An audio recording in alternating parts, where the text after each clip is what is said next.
আমি চম্পা না চামেলি, আমি টক ইমলি ইমলি ইমলি। রাহুল, এইসব কি হচ্ছে? কিচ্ছু হয়নি, সবে তো শুরু, খেলা তো এখনো বাকি আছে। খেলা? মানে তুমি কিসব কথা বলছো?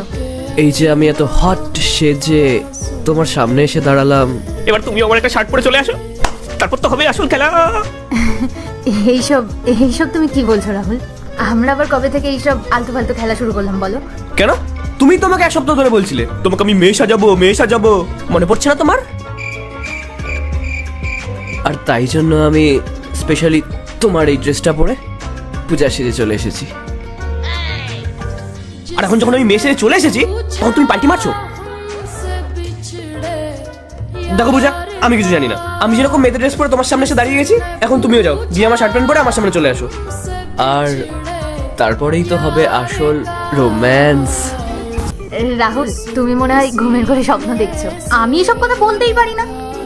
আমরা তো খুব আদর্শ স্বামী স্ত্রী, তাই না? আর 5 জন কাপলদের মতো। আদর্শ স্বামী স্ত্রী?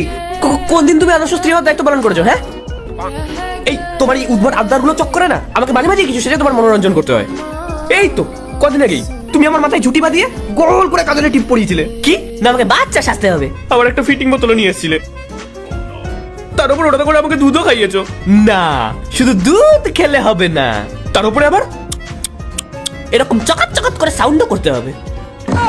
তাও তো আমার 14 পুরুষের ভাগ্য ভালো যে তুমি আজকে আমাকে মেয়ে সেজে আসতে বলেছো। দেখা গেল যে পরের দিন তোমার মাথায় এমন ভূত চাপলো, তুমি আমাকে বললে রাহুল যাও কুত্তা সেজে আসো। তখন তখন আমি কি করব? তখন তো আমাকে তোমার সামনে এসে এরকম ল্যাজনারি ভাবও করতে হবে। আরে কি প্রবলেম, গলা খারাপ? কি গলা ব্যাং ঢুকেছে? এই দেখো পূজা, আমি আর কিছু শুনতে চাই না, তুমি তাড়াতাড়ি চেঞ্জ করে বাইরে আসো। দেখো রাহুল, আমি তোমাকে এটাই বলতে চাইছি যে তুমি যাও গিয়ে চেঞ্জ করে আসো, আমরা অন্য কোনো দিন আবার খেলবো। হ্যাঁ? ও হ্যালো, এক মুখে কত কথা বলবে তুমি? এই তুমি আমাকে একটু আগে বললা রাহুল যাও মেয়েদের ড্রেস পরে আমার সামনে এসে দাঁড়াও, নাহলে নাকি তোমার কপালে খুব দুঃখ আছে। আর তার জন্যই আমাকে এই ড্রেসটা পরে এখানে আসতে হয়েছে।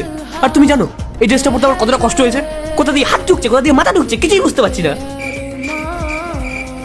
আর মাঝে মাঝে এমন জায়গা দিয়ে হাওয়া ঢুকছে সেটা আমি কাউকে বলতেও পারবো না। আর তুমি আমাকে বলছো এখন চেঞ্জ করে আসতে? তুমি তাড়াতাড়ি যাও গিয়ে আমার শার্ট প্যান্ট পরে এখানে আসো, না হলে আমি কি করবো? হ্যাঁ, আমি তোমার সামনে এমন কথা কাঁদবো না